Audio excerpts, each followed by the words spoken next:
If your PC feels slow in 2025, the #1 upgrade is still the same.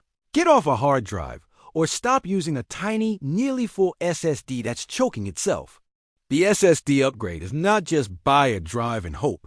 If you do it with a plan, your boot time, app launches, and overall snappiness change immediately, even on older CPUs. Step 1 is to identify what you currently have. Open Task Manager, go to Performance, and click Disk. If it says HDD, that's your main problem. If it says SSD, but your drive is nearly full, that's also a problem, because SSDs slow down when they're starving for free space.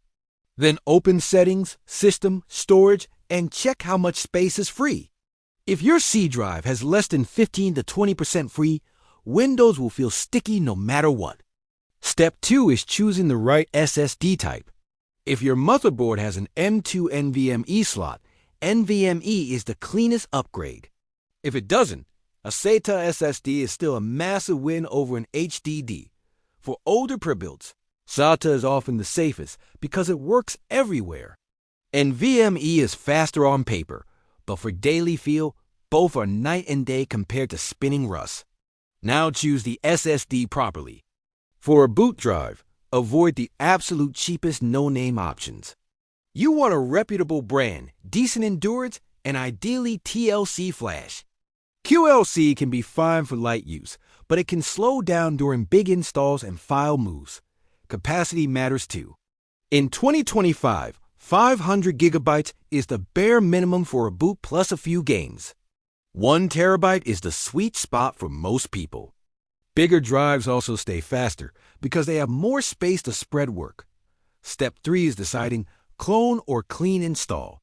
Cloning is faster and keeps your apps and files, but it also copies your old Windows mess and bloat. A clean install takes longer, but the system often feels even better because you remove years of junk. If your Windows has weird issues, constant errors, or years of random optimizers, a clean install is usually worth it. If your system is stable and you just want speed, cloning is fine. Before you touch anything, back up your important stuff. Don't skip this because it'll probably be fine. Save documents, photos, project folders, and anything critical. If you're cloning, also make sure you have access to your Windows login and any app accounts you need after the move. If you choose cloning, use a trusted cloning tool and clone only the system drive to the new SSD. After the clone, shut down, disconnect the old drive temporarily, and boot from the new SSD first.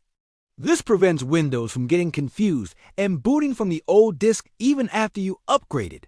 Once the new drive boots cleanly, you can reconnect the old drive and wipe it for extra storage.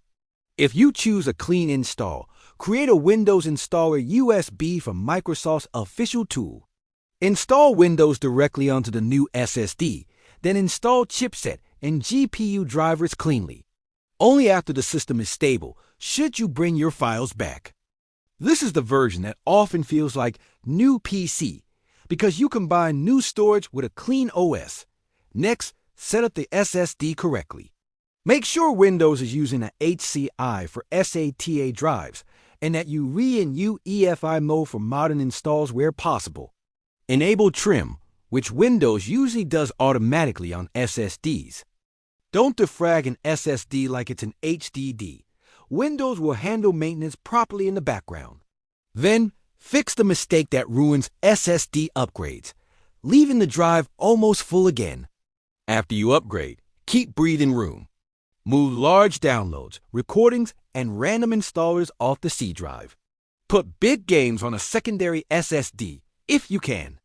A fast drive that's constantly at 95% full will still feel bad. Now do one performance pass that actually matters. Turn off useless startup programs so your new SSD isn't wasted loading 10 background apps. Go to Task Manager, Startup, and disable stuff you don't need instantly. Then go to Settings, Apps, uninstall junk you never use.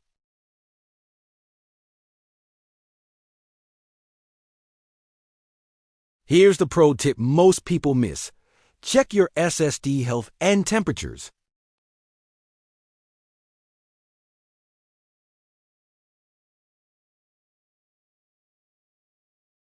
If your board has an M2 heatsink, use it.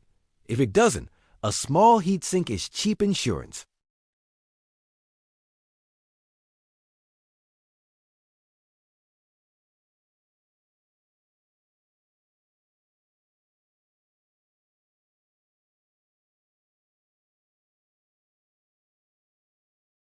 Load a game.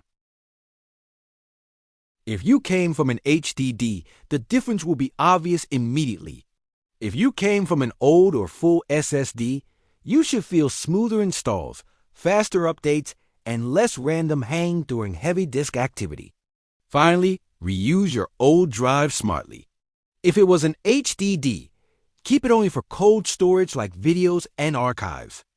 Don't run games and Windows from it again unless you enjoy loading screens. If it was an old SSD, wipe it and use it for secondary games or scratch space. This is the SSD upgrade blueprint. Identify the bottleneck. Choose the right drive type and size. Decide clone versus clean install. Install correctly, keep free space, and stop your software from turning the system back into sludge. Do it once, and your PC will feel like it just got a new brain. If this helped you plan the upgrade the smart way, follow and subscribe for more grounded PC upgrade and tuning guides.